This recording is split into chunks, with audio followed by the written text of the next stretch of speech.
26 मई 2022 के इस लेक्चर में आप सभी का मैं प्रशांत मावानी बहुत बहुत हार्दिक रूप से स्वागत करता हूं। I hope you all are doing good this morning and dear friends, मैंने आप सभी की कमेंट्स पढ़ी and I am so glad कि आपने एक्शन लेना स्टार्ट कर दिया है। And many of you have said कि आपको जो गुड फीलिंग है वो भी होने लगी है। इट्स गुड थिंग कि आपको अच्छी फीलिंग आ रही है, it's a by product you know. लेकिन मेरा जो इंटरेस्ट है ना वो ये है कि जैसे हमारी हाथ की रेखाएं होती हैं, राइट, ये जो लाइंस होती हैं इनको हटाना नियरली इम्पॉसिबल सा है। वैसे ही जो चीज़ें आप कर रहे हैं ना, आप अपने दिमाग में, आप अपने कैरेक्टर पर कुछ ऐसी रेखाएं ड्रॉ कर रहे हैं, अच्छी वाली रेखाएं ड्रॉ कर रहे हैं जो रिमूव ही नहीं हो सकती, या फिर it's nearly impossible to remove this lines. तो ये जो चीज़ें आपने करना स्टार्ट की हैं इसकी इतनी पॉजिटिव इम्पैक्ट आगे जाके आपको मिलेगी, क्योंकि ये अच्छी चीज़ें जब हम करते हैं, same thing goes with bad thing as well, लेकिन जब भी कोई हम अच्छी चीज़ करते हैं ना तो वो धीरे धीरे करके इतनी ग्रो होती है, और इसका ग्रोथ जो है ना ये कंपाउंड ग्रोथ होता है। आपने सिंपल इंटरेस्ट और कंपाउंड इंटरेस्ट पढ़ा है, वैसे ही ये जो ग्रोथ है ये कंपाउंड ग्रोथ होता है ये अच्छी चीज़ों का, और फिर इसके रिजल्ट्स जो हैं वो आपको बहुत अच्छे लाइफ में देखने को मिलेंगे। तो कीप इट अप। नई टास्क अभी नहीं दे रहा हूँ, अभी मैं सिर्फ यही चाहता हूँ कि जो चीज़ें, 2-3 चीज़ें आप कर रहे हैं उसको बस कंटिन्यू कीजिए, उसको एन्जॉय कीजिए and keep doing it. Okay, आज हमारे टेबल पर हैं 4 important topics. Russia China nexus, फिर टेक्सास स्कूल शूटिंग के बारे में बात करेंगे, बैन ऑन शुगर एक्सपोर्ट्स, और सुप्रीम कोर्ट का एक डिसीजन जो जीएसटी काउंसिल को लेकर लिया था इसके बारे में हमने बात की थी। आज इसकी और ज़्यादा गहराई में हम जाने वाले हैं। प्लीज़ मेक श्योर कि आप इस लेक्चर को दूसरे स्टूडेंट्स के साथ, खास करके नए स्टूडेंट्स के साथ शेयर करें। There are so many students जिनको पता नहीं है कि इस प्रकार की एक सीरीज़ भी यूट्यूब पर अवेलेबल है, तो प्लीज़ उन तक पहुंचाने का काम आपका है। Do check out my motivational podcast curiously for ever, ये सभी बड़े पॉडकास्ट प्लेटफॉर्म्स पर अवेलेबल हैं। How to take sides, times of India का एक बहुत ही इंटरेस्टिंग आर्टिकल है ये। हाल ही में क्या हुआ कि रशिया और चाइना की जो एयरफोर्स हैं उन्होंने एक जॉइंट मिलिट्री एक्सरसाइज कंडक्ट की। कहाँ पर? जापान की जो एयर स्पेस है उसके बहुत ही नज़दीक पर। और एक तरफ जापान में क्वाड की समिट चल रही थी, और जापान को अपने जो फाइटर जेट्स हैं उनको स्क्रैम्बल करना पड़ा। स्क्रैम्बल का मतलब ये है कि जापान को अपने फाइटर जेट्स को छोड़ना पड़ा, और इट्स लाइक यू नो कि मान लीजिए कि आपकी ये एयर स्पेस है, तो यहाँ पर कोई प्लेन उड़ रहे हैं फाइटर जेट्स, तो आप भी अपने फाइटर जेट्स को यहाँ पर सेंड करेंगे कि देखिए हम भी यहाँ पर हैं, हमें पता है कि आप यहाँ पर हैं, you know, it's like that. तो ये स्क्रैम्बल किए। अब दूसरी एक चीज़ ऑब्जर्व कीजिए कि क्वाड की समिट यहाँ पर चल रही है, और एयर स्पेस के नज़दीक चाइना और रशिया एक मिलिट्री एक्सरसाइज करे। दैट मीन्स कि यूएसए, ऑस्ट्रेलिया, जापान और हमारा देश इंडिया, ये 4 देश मिल रहे हैं, और ये 4 देश के जो इम्पोर्टेंट नेता हैं वो यहाँ पर हैं, और आप अपनी जो मिलिट्री एक्सरसाइज हैं वो बॉर्डर पर कर रहे हैं, बहुत ही नज़दीक आ रहे हैं। तो यू नो, ये भले ही ऑस्ट्रेलिया के लिए हो, यूएसए के लिए हो, जापान के लिए हो, लेकिन यहाँ पर भारत भी था। रशिया को इसके बारे में थोड़ा सोचना चाहिए था। रशिया ने जब से इन्वेजन किया है यूक्रेन पर, उसके बाद ये पहली एक ऐसी जॉइंट एक्सरसाइज थी, और ये इस चीज़ को दिखाता है कि चाइना और रशिया के बीच में जो कन्वर्जेंस यानी कि जो ये दोनों एक दूसरे को कहीं पर कन्वर्ज कर रहे हैं, मिल रहे हैं, राइट। तो ये काफ़ी बढ़ता जा रहा है, ख़ास करके इन दोनों देशों के बीच में मिलिट्री कन्वर्जेंस जो है वो काफ़ी बढ़ता जा रहा है। दूसरी जो चीज़ रशिया से हमें देखने को मिलती है वो ये है कि रशिया के जो डिफेंस मिनिस्टर हैं सर्गेई शोइगु, उन्होंने कहा कि उनका देश ये मिलिट्री ऑपरेशन यूक्रेन में तब तक जारी रखेगा जब तक उनके सारे के सारे ऑब्जेक्टिव्स उनको मिल नहीं जाते। इसका मतलब ये है कि अभी मॉस्को जो है वो किसी भी मूड में नहीं है। ये वॉर जो है बेसिकली ये चलता ही जाएगा, राइट, इट विल कंटिन्यू। और ये कॉन्फ्लिक्ट जो है ये मीन्स एक लॉन्ग कॉन्फ्लिक्ट हो सकता है, कि एक लंबे समय तक ये कॉन्फ्लिक्ट जो है वो चल सकता है। तो इसकी भी तैयारी जो है वो हमें और पूरी दुनिया को रखनी चाहिए। ये दोनों डेवलपमेंट्स जो हो रहे हैं ये पूरी इंटरनेशनल कम्युनिटी के लिए एक बहुत बड़ा चैलेंज बनते जा रहे हैं। ये दोनों देशों को चाहिए क्या? नंबर वन, इनको जो वेस्टर्न हेजीमोनी है उसके खिलाफ एक प्रकार की हेजीमोनी, यानी कि वेस्टर्न वर्ल्ड की एक प्रकार की जो दादागिरी है, तो उसके खिलाफ लड़ने की एक बात ये दोनों देश कर रहे हैं। दूसरी चीज़, ये दोनों देश इंटरनेशनल रूल्स को अपने हिसाब से लिखना भी चाहते हैं। अब रशिया के जो प्रेसिडेंट है व्लादिमीर पुतिन, उनके एक लंबे समय से उनका एक सपना है, या फिर वो एक लंबे समय से इस चीज़ को हासिल कर, उन्होंने कहा है कि ये जो सोवियत यूनियन जब गिर गया 1991 में, जब ये बिखर गया, तो ये एक सबसे बड़ी ट्रेजेडी थी। और वो ये चाहते हैं कि फिर से वो सोवियत यूनियन वाला एरा जो है वो फिर से आए, फिर से ये जो रशिया हैं तो वो उस ऊंचाई पर पहुंचे जहां पर यूएसएसआर था, कि इतना बड़ा क्षेत्र और बहुत सारी चीज़ों में बहुत आगे होना, ये एक डोमिनेंट प्लेयर बनना चाहता है। तो ये एक सपना लेकर लंबे समय से व्लादिमीर पुतिन चल रहे हैं। दूसरी तरफ शी जिनपिंग की बात करें तो वहाँ की सरकार जो है, चाइना की सरकार, वो कहती है कि बीच के जो 100 साल रहे ना, उसमें चाइना का बहुत बड़ा ह्यूमिलिएशन किया गया। अलग अलग ताकतों ने आकर चाइना को कंट्रोल करने की कोशिश की, कंट्रोल भी किया, हमें परेशान किया, हमें दुख पहुंचाया, ये सारी चीज़ें। अब हम ये सारी चीज़ें बिल्कुल नहीं होने देंगे। और एक वक्त था जब मिडिल किंगडम, जैसे हमारे देश में कहते हैं ना कि सोने की चिड़िया था भारत, वैसे ही चाइना कहता है कि मिडिल किंगडम वाला जो एरा था, तो उस टाइम पर हम अपने पीक पर थे और क्या हासिल नहीं कर सकता चाइना, एक्सेट्रा। तो वो सारी चीज़ें वापस वो लेकर आना चाहते हैं। There is now a serious possibility that Beijing will use Moscow for its strategic security aims in the Indo-Pacific. अब ये बात जो है वो काफ़ी मीन्स धीरे धीरे नज़र आ रही है कि चाइना क्या करेगा, चाइना रशिया का इस्तेमाल करेगा इंडो पैसिफिक रीजन में भी। इंडो पैसिफिक रीजन में अपनी जो स्ट्रेटेजिक सिक्योरिटी को अचीव करना चाहता है, एक डोमिनेंस अचीव करना चाहता है चाइना, तो इसमें वो रशिया का इस्तेमाल पूरी तरीके से करेगा। इसकी एक सीरियस पॉसिबिलिटी अब नज़र आ रही है।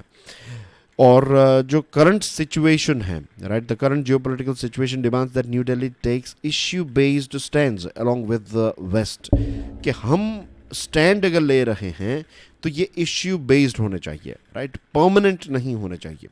कि लेट्स से रशिया ने यूक्रेन पर जो अटैक किया, अगर वो गलत है तो भारत इसको कहे कि ये गलत है। अगर नेटो का एक्सपांशन हो रहा है और ये गलत है तो भारत उसको कहे, मीन्स इस बात को एक्सप्रेस करे कि नेटो का एक्सपांशन जो हो रहा है ये गलत है। तो इट्स जस्ट वन, मीन्स ये दो एग्जांपल्स मैंने आपको दिए हैं कि भारत को इश्यू बेस्ड स्टैंड्स लेने की ज़रूरत है। और इसमें हम एक देश से चीज़ें सीख सकते हैं, दैट इज़ वियतनाम। आपकी स्क्रीन पर आप देख सकते हैं, ये वियतनाम का एक मैप है और ये इसका फ्लैग है।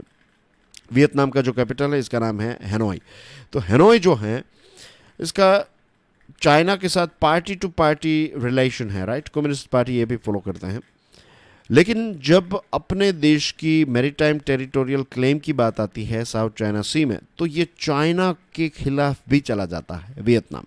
वियतनाम की एक हिस्ट्री अलग है। वियतनाम जो है ना वो वियतनाम वॉर हुए थे, और अगर आप उनकी हिस्ट्री में जाएंगे तो आप देखेंगे कि it's a very serious country, serious in the sense के it will not take any nonsense. तो इस प्रकार का इतिहास रहा है। तो चाइना अगर कोई मिसबिहेवियर या ऐसा करता है तो वियतनाम खुलकर कह देता है कि ये चीज़ हम बर्दाश्त नहीं करेंगे। लेकिन चाइना के साथ उनके रिलेशनशिप भी अच्छे हैं।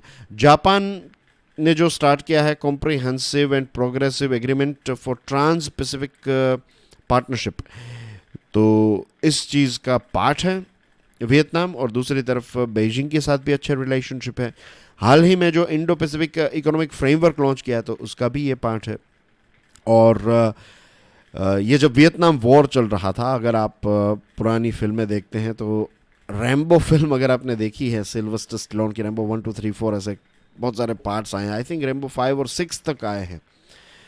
तो उसमें ये दिखाया, मीन्स आपको पता चलेगा कि कैसे रशिया जो है वो वियतनाम की काफ़ी मदद कर रहा था और वियतनाम वॉर चल रहा था एक तरफ एंड थिंग्स लाइक दैट। लेकिन फिर भी इतना गहरा रशिया के साथ मिलिट्री इतिहास होने के बावजूद भी वियतनाम ने यूएसए के साथ अपने रिलेशनशिप को डेवलप किया। तो परमानेंटली किसी चीज़ पर न्यूट्रल रहना, right, it's not a smart diplomatic position for India. ऐसा इस आर्टिकल की एक जो बॉटम लाइन है वो ये है कि भारत को बेसिकली वियतनाम की तरह इश्यू बेस्ड स्टैंड्स लेने की आवश्यकता है। एक मैटर में हम रशिया के साथ हो सकते हैं तो दूसरे मैटर में हम उनके खिलाफ भी हो सकते हैं। Same thing goes with USA, same thing goes with China या फिर any other country. Unending tragedy, the Hindu का ये आर्टिकल है। यूएसए की स्कूल्स की बात करें तो इस प्रकार की खबरें हमें हर साल लगभग पढ़ने को मिलती हैं, देखने को मिलती हैं, एंड इट्स वेरी सैड। कल मैंने इसी चीज़ पर एक रील भी बनाई थी, एक शॉर्ट भी बनाया था। आई एम श्योर आपने उसको देखा होगा। नहीं देखा है then let me tell you, right, let me introduce all of you कि अब आपको जो करंट अफेयर्स है ना, उसके मोस्ट इंपॉर्टेंट टॉपिक्स जो होते हैं तो उनकी एक रील्स भी क्यूरियसली एजुकेशन पर और मेरे इंस्टाग्राम पर, मेरे फेसबुक पर भी आपको देखने को मिलेगी। तो do check it out, right. सारे के सारे न्यूज़ नहीं, लेकिन मोस्ट इंपॉर्टेंट जो हैं। And MC you can see here as well कि जो चीज़ हमने इस पर रील बनाई थी और आज बहुत सारे न्यूज़पेपर्स में इस पर्टिकुलर टॉपिक को लेकर आपको एडिटोरियल्स आर्टिकल्स पढ़ने को मिल रहे हैं। दिस इटसेल्फ इंडिकेट्स के इम्पोर्टेंट रील्स, ये जो रील्स हैं इसके जो टॉपिक्स हैं ये काफ़ी इंपॉर्टेंट रहते हैं। ओके, एक व्यक्ति ने 19 बच्चों की और 2 एडल्ट्स की टोटल 21 लोगों की हत्या की टेक्सास में। ये कल की बात है, which is very very unfortunate. और 2018 में जो एक हाई स्कूल है Marjorie Stoneman Douglas high school, तो ये 2018 का जो अटैक हुआ उसमें उस टाइम पर 17 लोगों की मृत्यु हुई और 17 लोग इंजर्ड हुए थे ऐसे ही एक शूटिंग में। और शूटिंग इन द सेंस के आपको पता होगा कि अमेरिका में गन हासिल करना जो है इट्स वेरी इजी। उसके लिए अलग लाइसेंस वाइसेंस कुछ नहीं चाहिए, आप गन जाकर ख़रीद सकते हैं। इतना इजी है जहाँ तक मैंने सुना है। अलग अलग राज्यों के अलग अलग रूल्स हो सकते हैं, थोड़े बहुत अप एंड डाउन, लेकिन गन खरीदना यूएसए में बहुत ही ईजी है। इट्स नॉट लाइक पिस्तौल या फिर रिवॉल्वर आपने ख़रीद ले, यू नो, वहाँ पर जो असॉल्ट राइफ़ल है, जैसे ही राइफ़ल्स हमारे सोल्जर्स यूज़ करते हैं, उतनी हाई टेक राइफ़ल्स खरीदना भी ईजिली पॉसिबल हैं यूएसए में। यहाँ पर जो ये ट्रेजेडी हुई है टेक्सास में, तो इसके 10 दिन पहले न्यूयॉर्क में जो बफेलो नाम की जगह है, तो वहाँ पर सुपरमार्केट स्टोर में ऐसी ही शूटिंग हुई जिसमें 10 लोगों की मृत्यु हुई। उस टाइम पर पुलिस ने कहा कि ये एक रेसिस्ट हेट क्राइम हुआ है वहाँ पर। और ओवरऑल अगर आप देखें तो 2022 में ऐसे 26 स्कूल शूटिंग्स हुए हैं 2022 में। और 2018 से लेकर अभी तक देखें तो 118 ऐसे इंसिडेंट्स हमें देखने को मिल रहे हैं। 2018 में 24 इंसिडेंट्स, 2020 में 10 इंसिडेंट्स, और लास्ट ईयर की बात करें तो 34 ऐसे इंसिडेंट्स यूएसए में देखने को मिले हैं। अब यूएसए में एक सेकंड अमेंडमेंट है वहाँ का, यू नो, और ये अमेंडमेंट जो है उनके कॉन्स्टिट्यूशन में है। एक लिखा गया है कि वहाँ के जो सिटीजन्स हैं उनको आर्म्स रखने का एक प्रकार का फंडामेंटल राइट दिया गया है। उनका एक मौलिक अधिकार है कि वो आर्म्स जो हैं वो रखें अपनी रक्षा के लिए, अपनी सुरक्षा के लिए। लेकिन अब वहाँ पर ऐसे कुछ लोग हैं, राइट, ये साइको टाइप लोग हैं जो स्कूल में जाते हैं इस प्रकार के। There was a guy, I remember, कोई फिल्म लॉन्च हो रहा था, बैटमैन आई थिंक लॉन्च हो रहा था, और वो जोकर बनकर वहाँ पर गया। लोगों को लगा कि इट्स यू नो थिएटर के बाहर, और लोगों को ऐसा लगा कि it's sort of part of you know marketing campaign और समथिंग, और लोगों की भीड़ वहाँ पर पहुँची और इस व्यक्ति ने रियल फायर करना स्टार्ट कर दिया और कितने सारे लोगों की इस व्यक्ति ने मृत्यु मीन्स हत्या कर दी। तो ऐसी चीज़ें जो है वो यूएसए में काफ़ी ज़्यादा होती है और दुनिया में किसी भी जगह पर ऐसी चीज़ें नहीं आपको देखने को मिलती है, यूएसए में ऐसा आपको देखने को मिल रहा है। तो फॉर्मर प्रेसिडेंट बाराक ओबामा जो हैं उन्होंने 17 टाइम्स कोशिश की कि थोड़े बहुत common sense gun control laws जो हैं वो लेकर आए, लेकिन ये चीज़ वहाँ की पार्लियामेंट या फिर वहाँ की कांग्रेस में से पास नहीं हो सकी।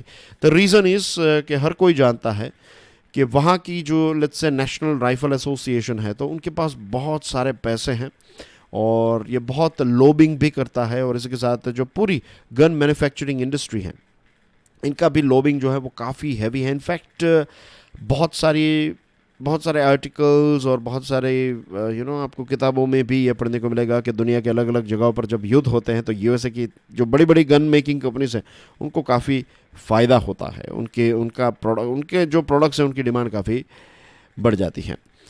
अब मिस्टर बाइडेन अगर जेन्यूनली कुछ इसमें बदलाव करना चाहते हैं, कल जो रेल में हमने देखा था कि उन्होंने ये भी कहा कि भगवान के लिए हमें इसमें कुछ बदलाव लाने की ज़रूरत है, तो अगर ऐसे कुछ बदलाव प्रेसिडेंट साहब लेकर आना चाहते हैं तो उनके पास और कोई चॉइस नहीं है। जो ओबामा साहब ने किया वही उनको करना पड़ेगा। Presidential power of executive action के माध्यम से वो गन कंट्रोल के मेजर्स को इम्प्लीमेंट कर सकते हैं, इन्फोर्स कर सकते हैं। और इसमें ऐसी भी चीज़ नहीं है कि आप गन नहीं रख सकते, वो तो नहीं होगा अभी यूएसए में, लेकिन असॉल्ट वेपन्स पर एक प्रकार का बैन लगाया जा सकता है कि अगर आपको गन रखनी है लेट्स से, तो यू कैन हैव पिस्तौल रख सकते हैं आप, शॉट गन हो सकती है शायद आपके पास, या फिर एक रिवॉल्वर हो सकती है, लेकिन इस प्रकार की ऑटोमेटिक मशीन गन्स और ये सारी चीज़ें जो हैं इसके ऊपर एक बैन होना चाहिए। अगर किसी को गन चाहिए तो एक प्रॉपर बैकग्राउंड चेक के बिना उसको दिया नहीं जाए, लेट्स से मेंटल सर्टिफिकेट भी होना चाहिए उसके पास। और जो फेडरल एनफोर्समेंट एजेंसीज हैं, फॉर एग्जांपल पुलिस एक्सेट्रा, तो उनके पास ये गन रिलेटेड चीज़ों का एनफोर्समेंट करने के लिए उनके पास वो सारी फंड्स होने चाहिए, वो सारा बैकअप होना चाहिए, राइट, वो सारी उनके टूल्स उनके पास होने चाहिए ताकि वो गन्स को कंट्रोल कर सके। तो ऐसे कुछ चेंजेस जो हैं, कॉमन सेंस वाले चेंजेस जो हैं, वो यूएसए में इंट्रोड्यूस किए जा सकते हैं।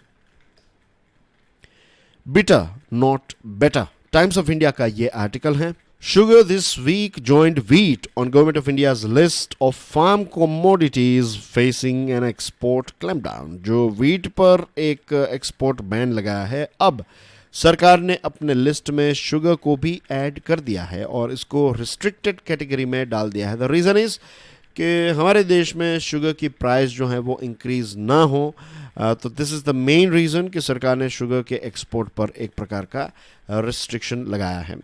Government of India's overarching aim of checking food prices has everyone's support। Food price को कंट्रोल करने के लिए भारत सरकार जो स्टेप उठा रही है तो इसको एक वाइड सपोर्ट मिल रहा है, लेकिन इसका कोलैटरल डैमेज भी है।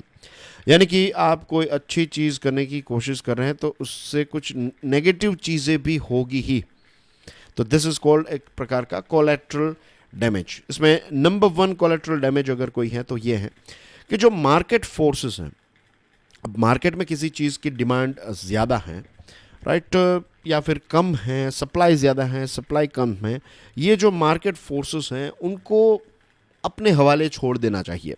इसमें जब सरकार इंटरवीन करती हैं तो फिर होता यह है कि आपको पता होगा वीट के बारे में जो फाइनेंशियल न्यूज़ एनालिसिस हैं, अगर आप इस सीरीज़ को फॉलो करते हैं, नहीं फॉलो करते, then you can click here and check out financial news analysis. तो मैंने फाइनेंशियल न्यूज़ एनालिसिस में बताया था कि जो वीट के जो बड़ी हमने कारगिल कंपनी के बारे में बात की थी, आपको याद हो तो जो वीट के एक्सपोर्टर्स हैं तो उन्होंने सप्लायर्स के साथ जो कॉन्ट्रैक्ट किए थे तो फोर्स मेजर उन्होंने अप्लाई किया, यानी कि कुछ ऐसे सर्कमस्टेंसेस जब होते हैं तो कॉन्ट्रैक्ट में ये फोर्स मेजर होता है कि आप उसको कैंसिल कर सकते हैं। तो ऐसा ही एक फोर्स मेजर जो है वो अप्लाई किया गया और ये कॉन्ट्रैक्ट्स जो हैं वो कैंसिल किए गए कि हमें आप जो वीट सप्लाई कर रहे हैं वो हमें नहीं चाहिए, एक्सपोर्टर जैसे कि कारगिल ने बता दिया। अब इससे क्या होगा कि एग्रीकल्चर चेन जो है इसमें डिस्प्यूट्स होंगे, इसमें ट्रस्ट डेफिसिट आएगा और फ्यूचर में जब आप फार्म रिफॉर्म्स इम्प्लीमेंट करने की कोशिश करेंगे तो उसमें आपको दिक्कत फेस करनी पड़ेगी। तो किसानों के बीच में, स्टेक होल्डर्स के बीच में एक प्रकार का ट्रस्ट डेफिसिट बढ़ता है इस प्रकार की एक्शंस की वजह से, जब आप मार्केट फोर्सेस को अपने हवाले नहीं छोड़ते तब। सेकेंड थिंग, ये एक प्रकार का टैक्स भी है, it's a sort of implicit tax, right. ये किसान पे नहीं करता है लेकिन किसान इसको किसान की जो एक अपॉर्चुनिटी है ना वो उसके हाथ से चली जाती है कि इंटरनेशनल मार्केट में जब प्रोडक्ट की प्राइस बहुत ज़्यादा है, जब किसान जो है वो ज़्यादा पैसे कमा सकता है। लेकिन सरकार जब बैन लगा देती है तो क्या होता है कि ये पैसे कमाने का मौका जो है वो उस किसान को नहीं मिलता। तो this is collateral damage number 2। Number 3, export bans when global food prices are rising undermines India's credibility. जब ग्लोबल फूड प्राइसेस जो हैं वो इंक्रीज हुए हैं, किसान इसमें से पैसे कमा सकते हैं और इस पर्टिकुलर प्रोडक्ट की डिमांड है इंटरनेशनल मार्केट में, तो उस टाइम पर सरकार जब बैन लगा देती है तो भारत पर जो एक रिलाय करने वाली बात है, जैसे हमने देखा कि कैसे जो किसान है, फार्मर जो है वो सप्लायर को और सप्लायर जो है एक्सपोर्टर को देता है, तो ये पूरी चेन डिस्टर्ब हो जाती। वैसे ही हमारे देश के सप्लाई एक्सपोर्टर्स जो हैं उनकी जो क्रेडिट है इंटरनेशनल मार्केट में वो भी अफेक्ट होती है। इवेंचुअली हमारे देश की क्रेडिट अफेक्ट होती है और ऐसा सोचते हैं देश के, अगर यार आपको फूड को लेकर कोई इश्यू होता है तो इंडिया पर रिलाई नहीं हो सकते, क्योंकि इंडिया की सरकार जो है वो कभी भी चीज़ों पर बैन लगा देगी।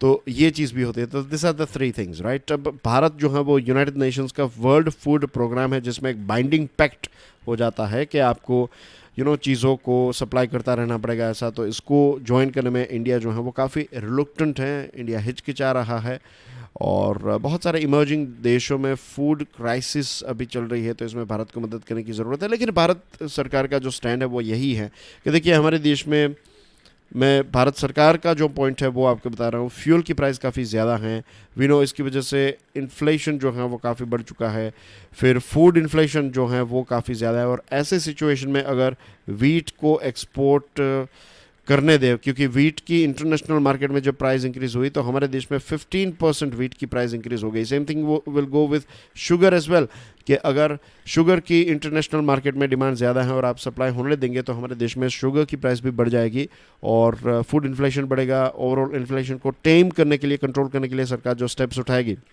तो उसमें दिक्कतें आएगी। तो दिस आर द रीजंस कि सरकार जो है वो इस प्रकार के स्टेप्स उठा रही है। लेकिन हाँ, इसकी वजह से ये भी कुछ चीज़ें जो हैं, सरकार अच्छी चीज़ करने की कोशिश कर रही है लेकिन कोलेट्रल डैमेज हो रहा है। और थर्ड एडवांस एस्टिमेट ये कहता है कि वीट प्रोडक्शन की बात करें तो सिर्फ 3% जितना वीट प्रोडक्शन जो है वो ड्रॉप हुआ है लास्ट ईयर जो हुआ था उसके कंपैरिजन में। इस साल 3% जितने कम गेहूं पैदा होंगे और इसके पीछे रीज़न है heat waves and things, but ये इतना कोई बड़ा गैप या फिर ड्रॉप नहीं है। Supreme courts ruling on GST, Indian express का एक बहुत ही इंटरेस्टिंग आर्टिकल है। इस आर्टिकल को लिखा है एम गोविंदा राव साहब ने। और who is M Govinda Rao sahab? वो 14th फाइनेंस कमीशन जो था उसके 14th फाइनेंस कमीशन के मेंबर थे, एम गोविंद राव या फिर एम गोविंदा राव। और आपको याद होगा ये टॉपिक, क्योंकि कुछ दिनों पहले ही जब सुप्रीम कोर्ट ने जीएसटी काउंसिल पर डिसीजन लिया तो हमने इस पर बात की थी। लास्ट वीक की बात है जब सुप्रीम कोर्ट ने ये एक वर्डिक्ट दिया, एक जजमेंट दिया कि जो जीएसटी काउंसिल के द्वारा डिसीजंस लिए जाते हैं ये रिकमेंडेटरी हैं, ये एक प्रकार से बाइंडिंग नहीं है। कि इसका मतलब ये भी है कि अगर कोई एक स्टेट जो है वो ये चाहे कि वो जीएसटी काउंसिल के डिसीजन को फॉलो ना करे तो वो उसके ऊपर है, वो उस राज्य पर है। ऐसा नहीं है कि जीएसटी काउंसिल ने डिसीजन लिया तो वो चीज़ आपको फॉलो करनी ही है। ऐसी एक क्लैरिफिकेशन, ऐसी एक बात जो है वो सुप्रीम कोर्ट ने बताई है। The ruling has opened up serious question on the stability and certainty of the structure and operation of the GST which is still evolving. We all know कि GST जो है वो आज भी evolve हो रहा है। GST is not something के अब ये सेट हो गया है। It's been 5 years, लेकिन 5 years होने वाले हैं, अभी इस जुलाई को हो जाएंगे 5 साल पूरे। लेकिन इसका मतलब ये नहीं है कि GST जो है वो अपने that's it, अब GST में कोई बदलाव की ज़रूरत नहीं है। नहीं, GST में बदलाव होते रहेंगे। लेकिन अब एक बहुत सीरियस प्रश्न खड़ा हो रहा है और वो ये है कि जीएसटी की स्टेबिलिटी के बारे में क्या होगा, इसके स्ट्रक्चर के बारे में क्या होगा, राइट। अब जजमेंट जो है वो इस मीन्स ये चीज़ें सुप्रीम कोर्ट के पास कैसे पहुंची कि ओशियन फ्रेट चार्ज जो है इंपोर्टर्स जो पे करते हैं इसके ऊपर जो आईजीएसटी लगाने की बात है, तो इसकी वजह से ये केस जो है वो सुप्रीम कोर्ट के पास पहुंचा। लेकिन अब सुप्रीम कोर्ट ने जो डिसीजन लिया है इससे एक नया चेन रिएक्शन जो है वो स्टार्ट हो सकता है। अभी तक जीएसटी काउंसिल में कैसा था कि सारे के सारे डिसीजंस जो हैं वो कंसेंसस से लिए जाते थे, राइट। कंसेंसस यानी कि सहमति से लिए जाते थे, राइट। वोटिंग का इस्तेमाल जो है वो जब लॉटरी की बात आई ना तभी हुआ था। आई डोंट नो उसके बाद कभी हुआ हो या फिर उससे पहले कभी हुआ हो। इन 5 सालों में वोटिंग सिस्टम भी है, जीएसटी काउंसिल जो है ना उसमें एक वोटिंग सिस्टम भी रखी गई। Will talk about it, how it works, और इसमें कितना वेटेज किन का है। लेकिन वोटिंग का इस्तेमाल ना के बराबर हुआ है। जनरली चीज़ें जो हैं वो कंसेंसस से ही डिस्कस की चीज़ें और कहा कि चलो इम्प्लीमेंट कर लेते हैं, और ऐसे ही इम्प्लीमेंट हुई है। तो काफ़ी अच्छी तरीके से जीएसटी काउंसिल जो है वो ऑपरेट हुई है। अब अगर हम कॉन्स्टिट्यूशन की बात करें तो article 246A 122nd constitutional amendment से आर्टिकल 246A को इंसर्ट किया गया है। और ये क्या कहता है कि not with standing any contained, bag your pardon, notwithstanding anything contained in Article 246 and 254, Parliament and subject to clause 2, the legislature of every state have the power to make laws with respect to the GST imposed by the union or by such state. तो ये जो clause है ना वो ये कहता है, ये जो स्क्रीन पर चीज़ें लिखी गई है वो बेसिकली ये कहती है कि जब सेंट्रल जीएसटी की बात आती है तो पार्लियामेंट के पास पावर है इसको लेवी करने का। जब एसजीएसटी स्टेट जीएसटी की बात आती है तो स्टेट लेजिस्लेचर के पास पावर है। और जब इंटर स्टेट ट्रेड या फिर कॉमर्स की बात आती है आईजीएसटी की, तो इसमें एक्सक्लूसिव पावर जो है वो अगेन पार्लियामेंट का है। तो ये अगर हम आर्टिकल पढ़े ना दिस वन, तो इट सेज मीन्स ये इस बात को प्रूव करता है कि जीएसटी काउंसिल जो है वो एक प्रकार से एडवाइजरी बॉडी है।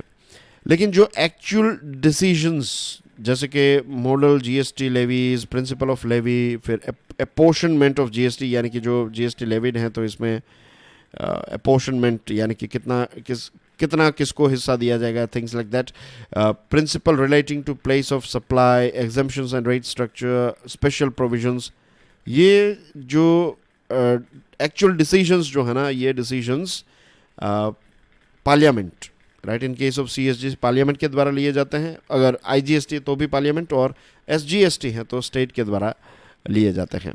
ये जो आर्टिकल हैं इसकी इफ़ेक्ट क्या हो सकती हैं कि जो सेंट्रल गवर्नमेंट हैं वो आईजीएसटी में, इसलिए चीज़ों को आपको एक्सप्लेन कर रहा था यार, राइट, ये 2 बार जो चीज़ें हमने पढ़ी कि सीजीएसटी और आईजीएसटी जो है ना उसमें सेंट्रल गवर्नमेंट चेंज कर लेगी और जीएसटी काउंसिल को बताएगी भी नहीं। और same thing goes with state GST, state government जो है वो इसमें बदलाव कर लेगी और फिर जीएसटी काउंसिल को इन्फॉर्म भी नहीं करेगी। तो ऐसा भी हो सकता है। Now, an important objective of the GST reform was to achieve harmonization in levy of domestic consumption taxes by both the central and states surrendering their tax autonomy. में जब GST को implement किया गया ना, मीन्स GST को introduce किया गया, बहुत सारी डिबेट डिस्कशन हुई और फेडरल लेवल की ये बात थी, फेडरल स्ट्रक्चर के साथ जुड़ी हुई बात थी। तो लगभग 15 से भी ज़्यादा राज्यों की जो लेजिस्लेटिव असेंबली है वहाँ से भी इस बिल को पास किया गया। पूरी प्रोसेस जो है वो इतनी डिफ़िकल्ट रहती है, इतनी लेंथी रहती है, लेकिन ये सारी चीज़ें की और कॉन्स्टिट्यूशन में अमेंडमेंट किए, और जो राज्य सरकारें जिनके पास टैक्स को कलेक्ट करने का ये सारा अधिकार था वो सरेंडर किया उन्होंने, ताकि हमारे देश में एक प्रकार की एक national market, one nation one tax का जो सपना था वो इम्प्लीमेंट कर सकें। अब इस डिसीजन से ऐसा भी होगा क्या, मैं ये पूछ रहा हूँ, ऐसा नहीं कि ऐसा ही होगा, क्या ऐसा भी होगा कि अब स्टेट्स जो हैं वो अपने अपने डिसीजन लेने लगेंगे। रही बात जीएसटी काउंसिल की, तो इसमें जो डिसीजंस लिए जाते हैं ना ये 3/4 वेट वोट से लिए जाते हैं, यानी कि 3/4 यानी कि कितना, 75%, राइट। ऐसे वोटिंग यहाँ पर होती है कि 75 3/4 अगर आपके पास मेजोरिटी है तो वो चीज़ पास हो जाती है, 50% से नहीं, राइट, सिंपल मेजोरिटी नहीं, स्पेशल मेजोरिटी 3/4 से ये चीज़ पास होती है। सेंट्रल का वोट कितना है, 1/3, राइट, 1/3 यानी कि 33% जितना वोट का वेट जो है वो सेंट्रल गवर्नमेंट का है, और बाकी का जो वेट है दैट इज 66% वो सारे के सारे राज्यों के साथ, सारे जो राज्य हैं उनका वेट इतना है। तो ऑफकोर्स सेंट्रल गवर्नमेंट के पक्ष में यहाँ पर, लेकिन 33 के साथ सेंट्रल गवर्नमेंट को ये 3/4 तक पहुंचना पड़ेगा, तब जाकर 75% मेजोरिटी जब होगी तब सेंट्रल गवर्नमेंट जो है वो चीज़ों को पास कर पाएगी। और ये इसलिए 3/4 रखा है क्योंकि जस्ट इमेजिन के 33% वेट इनका है और सिंपल मेजोरिटी होती तो 50% अचीव करना बहुत ही सिंपल हो जाता। तो इसको जब डिज़ाइन किया गया तो ये इसके कुछ अच्छे पॉइंट्स भी हैं। अब होगा ये कि ये जो जजमेंट आया इससे एटलीस्ट ये चीज़ होगी कि ऑपोजिशन स्टेट्स जो हैं उनके पास बार्गेनिंग पावर की स्ट्रेंथ थोड़ी बढ़ जाएगी, और ख़ास करके ये जो 5 सालों के बाद ये कॉम्पनसेशन वाला जो क्लॉज है वो ख़त्म हो जाएगा कि हर साल 14% से इंक्रीज़ होता होता उनको जो रेवेन्यू मिल रहा है अभी तक जो मिलेगा 1 जुलाई तक, तो ये चीज़ जो है ये कॉम्पनसेशन अब ख़त्म हो जाएगा 1 जुलाई 2022 से। तो ऑपोजिशन स्टेट्स जो है ना वो कहेंगे कि इसको और ज़्यादा कंटिन्यू रखो। तो ये डिमांड जो है वो अब हमें देखने को मिलेगी, और अब देखते हैं आगे इसमें क्या होता है। लेकिन it was bit shocking, means we know कि ये जीएसटी का ये जो क्लोज हमने पढ़ा, ये क्लोज जब हम पढ़ते हैं तो ये क्लोज में ही लिखा हुआ है कि not with standing anything contain in article 246 and 254 Parliament and subject to clause 2, the legislature of every state have the power to make laws with respect to GST imposed by union or by the state. तो independence तो था ही, लेकिन अभी तक सारे decisions जो है ना वो कंसेंसस से लिए जाते थे, जीएसटी काउंसिल ही सारे डिसीजंस लेता था। लेकिन लेट्स होप कि अब इसमें कोई ऐसे बड़े बदलाव ना हो, ऐसा ना हो कि ये एक वन नेशन वन मार्केट जो है ये बिखर जाए। We don't want to see that, do we. और आपके लिए एक क्वेश्चन है, यूनेस्को के साथ जुड़ा हुआ भारत के स्टूडेंट्स जो हैं उसके नंबर्स को देखें तो भारत स्टूडेंट्स को एक्सपोर्ट करने में किस रैंक पर आता है, 1st, 2nd, 3rd या फिर 4th। पीडीएफ को डाउनलोड करने के बाद क्वेश्चन को अच्छी तरीके से पढ़ लीजिएगा। प्लीज़ मेक श्योर कि आप इस लेक्चर को दूसरे स्टूडेंट्स के साथ शेयर करें। Thank you very much for watching this video. God bless you all. जय हिंद।